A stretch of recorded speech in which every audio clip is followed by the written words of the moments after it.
তো বন্ধুরা আর মাত্র কয়েক ঘন্টা বাকি, তারপরে দক্ষিণবঙ্গে বর্ষা ঢুকতে চলেছে এমনটাই জানিয়ে দিয়েছে আলিপুর আবহাওয়া দপ্তর। আলিপুর আবহাওয়া দপ্তর পরশু দিনকে জানিয়েছিল যে 2 থেকে 3 দিনের মধ্যে বর্ষা ঢুকতে চলেছে। তো আজকের দিনকে বর্ষা না ঢুকতে পারলেও আগামী কালকের দিনকে কিন্তু বর্ষা ঢুকে যেতে পারে, এটার সম্ভাবনা কিন্তু অনেকটা বেশি রয়েছে। কেন বেশি রয়েছে? কারণ ইতিমধ্যেই দক্ষিণবঙ্গের ক্ষেত্রে প্রাক বর্ষার বৃষ্টিপাত শুরু হয়ে গিয়েছে। দফায় দফায় আমরা ঘন কালো মেঘ গোটা দক্ষিণবঙ্গ জুড়ে দেখতে পাচ্ছি এবং এই মুহূর্তে গোটা দক্ষিণবঙ্গ জুড়ে কিন্তু মেঘলা আকাশ হয়ে রয়েছে। এমনটা না যে প্রচন্ড রোদ ঝলমলে আকাশ হয়ে রয়েছে।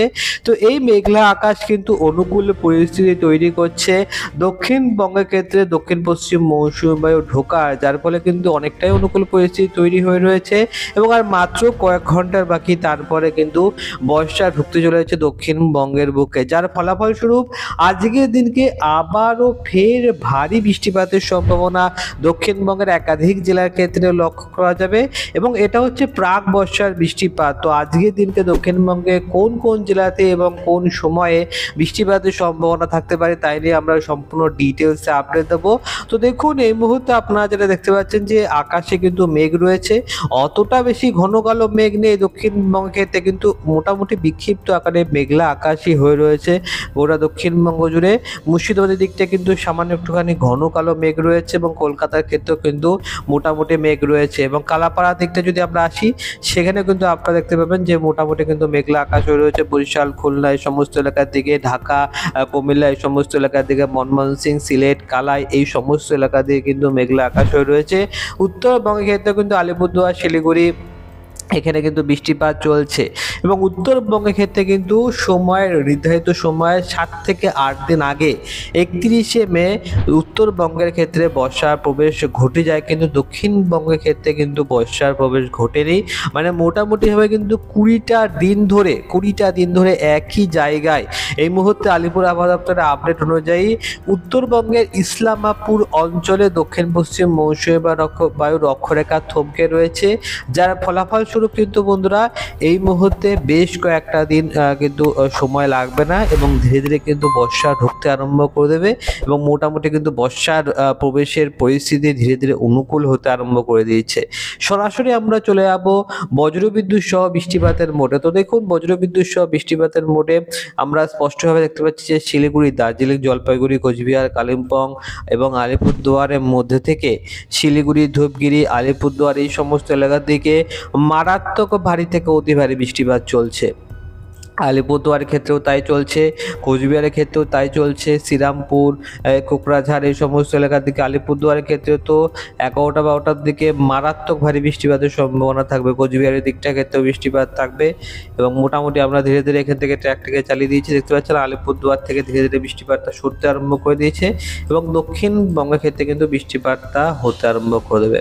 মোটামুটি এই মুহূর্তে যে মেঘলা আকাশ দেখতে পাচ্ছেন, এই মেঘলা আকাশ থেকে বৃষ্টিপাতের সম্ভাবনা ধীরে ধীরে অনুকূল ভাবে তৈরি হতে আরম্ভ করে দেবে এবং মোটামুটি গোটা দক্ষিণবঙ্গ জুড়ে বৃষ্টিপাতের সম্ভাবনা রয়েছে। আপনারা দেখতে পাচ্ছেন শুধুমাত্র পুরুলিয়ার কিছু কিছু এলাকা বাদ দিয়ে এবং বাঁকুড়া কিছু কিছু এলাকা বাদ দিয়ে বাদবাকি বর্ধমানের ক্ষেত্রে বৃষ্টিপাতের সম্ভাবনা রয়েছে।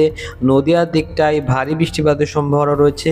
কৃষ্ণনগর এলাকাগুলোর ক্ষেত্রে ভারী বৃষ্টিপাতের সম্ভাবনা থাকবে এবং যদি আমরা জুম আউট করি তাহলে দেখতে পাবেন যে মেহেরপুর লাগোয়া এলাকাগুলোর ক্ষেত্রে বৃষ্টিপাতের সম্ভাবনা থাকবে। চন্দ্রনগর, কলকাতা লাগোয়া এলাকাগুলোর ক্ষেত্রেও বৃষ্টিপাতের সম্ভাবনা থাকবে। কলকাতা, খড়দা, চন্দ্রনগর, হাবড়া, উলুবেড়িয়া এবং বারুইপুর লাগোয়া এলাকাগুলোর ক্ষেত্রে বৃষ্টিপাতের বেশ ভালোই সম্ভাবনা রয়েছে। কিছুটা জুম ইন করলাম, দেখতে পাচ্ছেন জঙ্গলপাড়া, মাসাদ, সিঙ্গু, জগবল্লভপুর এখানে বৃষ্টিপাতের সম্ভাবনা থাকবে। পান্ডুয়া, মেমারি এই সমস্ত এলাকার দিকে বৃষ্টিপাতের সম্ভাবনা থাকবে। কৃষ্ণনগর, চাপড়া, মুড়াগাছার দিকে বৃষ্টিপাতের সম্ভাবনা রয়েছে। বাংলাদেশের কথা বলে মেহেরপুর, যশোর, লোহাগাড়া, খুলনা এই সমস্ত এলাকার দিকে বৃষ্টিপাত থাকবে এবং খুলনা বিভাগ, বরিশাল, ঢাকা, কুমিল্লা, মোটামুটি ময়মনসিংহ, সিলেট সব বিভাগের ক্ষেত্রে বাংলাদেশে কিন্তু হালকা বৃষ্টিপাতের সম্ভাবনা থাকবে এবং ধীরে ধীরে আমরা এখান থেকে ট্র্যাকটাকে চালাচ্ছি, চলে আসবো 3টে নাগাদ। তো 3টে নাগাদ আপনারা যেটা দেখতে পাচ্ছেন যে খড়দা, চন্দ্রনগর, আরামবাগের দিকে তো বৃষ্টিপাত হবেই, তার সাথে সাথে কিছুটা জুম ইন করলে দেখতে পাবেন যে মেমারি লাগোয়া এলাকাগুলোর ক্ষেত্রে প্রায় 19 মিলিমিটারের কাছাকাছি বৃষ্টিপাতের সম্ভাবনা রয়েছে। তো ব্যাপক বৃষ্টিপাতের সম্ভাবনা দক্ষিণবঙ্গের একাধিক প্রান্তে লক্ষ্য করা যাবে। এবং এই মুহূর্তে যদি আমরা এখান থেকে ট্র্যাকটাকে চালাই তাহলে দেখতে পাবেন যে মোটামুটি 4টে-5টার দিকে এই বৃষ্টিপাতটা ধীরে ধীরে বাঁকুড়া এবং পুরুলিয়ার দিকেও সরতে আরম্ভ করে দেবে। অর্থাৎ আজকে দক্ষিণবঙ্গের সমস্ত জেলার ক্ষেত্রে বৃষ্টিপাতের সম্ভাবনা থাকবে। হ্যাঁ, কোথাও কোথাও হালকা বৃষ্টিপাত হতে পারে, কোথাও কোথাও মাঝারি, কোথাও কোথাও ভারী বৃষ্টিপাত হতে পারে, কিন্তু বৃষ্টিপাতের সম্ভাবনা কিন্তু দক্ষিণবঙ্গের সমস্ত জেলার ক্ষেত্রেই লক্ষ্য করা যাচ্ছে। যেখানে সোনামুখী লাগোয়া এলাকাগুলোর ক্ষেত্রে, বাঁকুড়া লাগোয়া এলাকাগুলোর ক্ষেত্রে, বোলপুরের ক্ষেত্রে কিন্তু বন্ধুরা 12 থেকে 15 মিলিমিটারের কাছাকাছি বৃষ্টিপাতের সম্ভাবনা রয়েছে। বেলচরের দিকে 20 মিলিমিটার বৃষ্টিপাতের সম্ভাবনা রয়েছে। এখান থেকে আমরা ধীরে ধীরে ট্র্যাকটাকে চালিয়ে দিচ্ছি।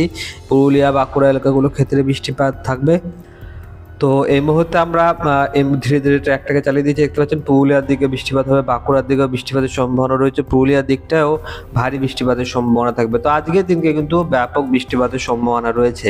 এবং আগামী কালকের কথা বললে আগামী কালকের দিনকে ক্ষেত্রেও বৃষ্টিপাত থাকবে। ভোরবেলার দিকে অত বেশি বৃষ্টিপাত হবে না, ভোরবেলার দিকে শুধুমাত্র মুর্শিদাবাদ লাগোয়া কিছু কিছু নদীয়া এলাকা রয়েছে, সেখানটায় বৃষ্টিপাতের সম্ভাবনা থাকবে। তাছাড়া কিন্তু খুব বেশি একটা বৃষ্টিপাত নেই। তবে বেলা বাড়ার সাথে সাথে ধীরে ধীরে আবারও ফের রূপ বদল হতে আরম্ভ করে দেবে এবং আবারও ফের ভারী বৃষ্টিপাতের সম্ভাবনা রয়েছে। দেখুন আপনারা এখানটায় 1টা নাগাদ বর্ধমান, আরামবাগ, চন্দননগর, কলকাতা, কোলাঘাট, খড়গপুর এই সমস্ত এলাকার ক্ষেত্রে বৃষ্টিপাতের সম্ভাবনা থাকবে। কোলাঘাট, উলুবেড়িয়া এই সমস্ত এলাকার দিকে 19 থেকে 20 মিলিমিটারের কাছাকাছি বৃষ্টিপাতের সম্ভাবনা থাকবে। পান্ডুয়া দিকগুলোর ক্ষেত্রে, বর্ধমানের লাগোয়া এলাকাগুলোর ক্ষেত্রে বৃষ্টিপাতের সম্ভাবনা থাকবে। এবং দুর্গাপুর এছাড়া কিন্তু এখানে আমরা মাঝে অঞ্চল দেখতে পাচ্ছি, গিরদা, ধুমকা এই সমস্ত এলাকার দিকে বৃষ্টিপাত দেখা যাচ্ছে। কলকাতা এলাকাগুলোর ক্ষেত্রেও কিন্তু বৃষ্টিপাতের সম্ভাবনা বেশ ভালো মতন ভাবে লক্ষ্য করা যাচ্ছে। আপনারা দেখতে পাচ্ছেন 20 মিলিমিটারের কাছাকাছি বৃষ্টিপাতের সম্ভাবনা রয়েছে। ওভারঅল আমরা এখান থেকে ধীরে ধীরে ট্র্যাকটাকে চালিয়ে দেবো এবং দেখার চেষ্টা করবো যে এই মুহূর্তে আমরা কোথায় কোথায় বৃষ্টিপাতের সম্ভাবনা রয়েছে। তো নদিয়া, মুর্শিদাবাদ, কলকাতা ক্ষেত্রে বৃষ্টিপাতের সম্ভাবনা থাকবে আজকের দিনকে, পাশাপাশি আগামী কালকের দিনকে ক্ষেত্রেও ব্যাপক আকারে দক্ষিণবঙ্গের সমস্ত জেলার ক্ষেত্রেই বৃষ্টিপাতের সম্ভাবনা থাকবে। এই মুহূর্তে আমরা চলে আসবো তাপমাত্রা মোডে। তো দেখুন বন্ধুরা, তাপমাত্রা কিন্তু অনেকটাই কমই রয়েছে। যদি আমরা একটা সময় আসি, আজকের দিনকে সর্বোচ্চ তাপমাত্রা কিরকম কি থাকবে। তো দেখুন, সর্বোচ্চ তাপমাত্রা নদীয়া দিকগুলোর ক্ষেত্রে 33 ডিগ্রি তাপমাত্রা থাকবে, বর্ধমানের ক্ষেত্রে প্রায় 36 ডিগ্রি তাপমাত্রা থাকবে, বাঁকুড়ার ক্ষেত্রে 37 ডিগ্রি, কোথাও কিন্তু 40 ডিগ্রিটা আর পার হচ্ছে না, যেটা কিন্তু অনেকটাই ভালো সুখবর। কারণ পুরুলিয়া বাঁকুড়ার দিকে 40 ডিগ্রি 45 ডিগ্রি কাছাকাছি তাপমাত্রা চলে যাচ্ছিল। এবং যদি আমরা হিউমিডিটির কথা বলি, তো হিউমিডিটি কিন্তু ওভারঅল নদীয়া দিকগুলোর ক্ষেত্রে বেশি থাকবে, 70% কাছাকাছি হিউমিডিটি থাকবে। বর্তমানের দিকে 60%, বাঁকুড়া 47, পুরুলিয়ার ক্ষেত্রে 47% রয়েছে।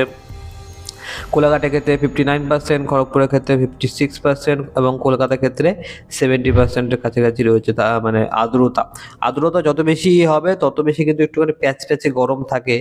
তো গরম তো থাকবে না খুব বেশি একটা, গরমটা অনেকটাই কমে গিয়েছে। তবে ধীরে ধীরে বৃষ্টিপাতটাও আসতে আরম্ভ করে দিয়েছে, যার ফলাফলস্বরূপ কিন্তু অনেকটাই ভালো আবহাওয়া আজকের দিনকে থাকবে। বৃষ্টিপাতেরও সম্ভাবনা থাকবে। বৃষ্টিপাতের পরিমাণ মোড়ে চলে আসবো এবং পরবর্তী 10টা দিনে আমরা একেবারে চলে আসবো। তো দেখুন, পরবর্তী 10টা দিনে আমরা সমান পরিমাণে কিন্তু বৃষ্টিপাত দেখতে পাচ্ছি। ওভারঅল সমান পরিমাণে রয়েছে। পুরুলিয়ার দিকে 74 মিলিমিটার রয়েছে, বাঁকুড়ার ক্ষেত্রে 45 মিলিমিটার, বর্ধমানের ক্ষেত্রে আবারও 60 মিলিমিটার, নদীয়ার দিকগুলোর ক্ষেত্রে 77 মিলিমিটারের কাছাকাছি বৃষ্টিপাতের সম্ভাবনা রয়েছে। কাটোয়া, বেলেডাঙ্গা এই সমস্ত এলাকার দিকেও কিন্তু প্রায় সমান পরিমাণে বৃষ্টিপাত থাকবে। বেলেডাঙ্গা, করিমপুর, দমকল এই সমস্ত এলাকার দিকে 90 থেকে 100 মিলিমিটারের কাছাকাছি, 99.2 মিলিমিটার এরকম টাইপের বৃষ্টিপাতের সম্ভাবনা রয়েছে। তো ব্যাপক বৃষ্টিপাত হবে কলকাতার ক্ষেত্রে, প্রপার কলকাতার ক্ষেত্রেও কিন্তু 94 মিলিমিটারের কাছাকাছি বৃষ্টিপাতের সম্ভাবনা রয়েছে। কলকাতার ক্ষেত্রে কিন্তু প্রায় 94 মিলিমিটার বৃষ্টিপাত হবে। হরদার দিকগুলোর ক্ষেত্রে, চন্দননগর এলাকাগুলোর ক্ষেত্রে বেশ ভালো বৃষ্টিপাতের সম্ভাবনা থাকবে। পান্ডুয়া, চাকদার দিকগুলোর ক্ষেত্রেও বৃষ্টিপাতের সম্ভাবনা মোটামুটি ভালোই রয়েছে। কলকাতার দিকগুলোর ক্ষেত্রেও 94 মিলিমিটার বৃষ্টিপাতের সম্ভাবনা থাকবে। বাংলাদেশের কথা বললে তো সেখানে বরিশাল এবং কালাপাড়া অঞ্চলগুলো ক্ষেত্রে 100 মিলিমিটার উপরে থাকবে। ঢাকা সেখানে কিন্তু 77 থেকে 78 মিলিমিটার থাকবে। ময়মনসিংহের ক্ষেত্রে 150 মিলিমিটার রয়েছে এবং সিলেট লাগোয়া এলাকাগুলোর ক্ষেত্রে, বিশ্বরামপুরের ক্ষেত্রে সবথেকে বেশি বৃষ্টিপাত হয়, সেখানটা কিন্তু 295 মিলিমিটার বৃষ্টিপাত হবে। সিলেটের ক্ষেত্রে 270 মিলিমিটার বৃষ্টিপাতের সম্ভাবনা রয়েছে এবং সবথেকে বেশি বৃষ্টিপাত কিন্তু রংপুর বিভাগের ক্ষেত্রেই বাংলাদেশে লক্ষ্য করা যাবে। এবং পশ্চিমবঙ্গের কথা বললে তো পশ্চিমবঙ্গের ক্ষেত্রে কিন্তু কোচবিহারে 423 মিলিমিটার বৃষ্টিপাত, দিনহাটা 402 মিলিমিটার বৃষ্টিপাত, আলিপুরদুয়ারের ক্ষেত্রে 400 মিলিমিটার বৃষ্টিপাত, জলপাইগুড়ির ক্ষেত্রে 375 মিলিমিটার বৃষ্টিপাত, শিলিগুড়ির ক্ষেত্রে 302 মিলিমিটার বৃষ্টিপাত, ওদলাবাড়ির ক্ষেত্রে 295 মিলিমিটার বৃষ্টিপাতের সম্ভাবনা রয়েছে। কালিম্পংয়ে কিন্তু 300 মিলিমিটার বৃষ্টিপাত হবে, দার্জিলিংয়ে সেখানেও 400 মিলিমিটার বৃষ্টিপাতের সম্ভাবনা রয়েছে। তো উত্তরবঙ্গের ক্ষেত্রে কিন্তু লাগাতার মারাত্মক ভারী থেকে অতি ভারী বৃষ্টিপাত হবে, দক্ষিণবঙ্গের ক্ষেত্রে কিন্তু ধীরে ধীরে বৃষ্টিপাতটা নামতে আরম্ভ করে দেবে। তো গত বছরে কিন্তু দক্ষিণবঙ্গে পর্যাপ্ত পরিমাণে বৃষ্টিপাত লক্ষ্য করা যায়নি, তবে এই মুহূর্তে আলিপুর আবহাওয়া দপ্তর আশাবাদী যে এবছরে পর্যাপ্ত পরিমাণের তুলনায় বেশি বৃষ্টিপাত হবে ওভারঅল গোটা ভারতবর্ষে। তো এটা দেখার বিষয় যে দক্ষিণবঙ্গের ক্ষেত্রে কি তবে এবছর পর্যাপ্ত পরিমাণ কিংবা তার থেকে বেশি বৃষ্টিপাতের সম্ভাবনা রয়েছে, নাকি গত বছরের তুলনায় এবছরের ক্ষেত্রেও পর্যাপ্ত পরিমাণের থেকে কম বৃষ্টিপাত হবে। তো আপনার এই ভিডিওটা কেমন লাগলো অবশ্যই আপনি নিচে কমেন্ট বক্সে লিখতে ভুলবেন না। আপনাকে অসংখ্য অসংখ্য ধন্যবাদ এই ভিডিওটা শুরু থেকে শেষ পর্যন্ত দেখার জন্য।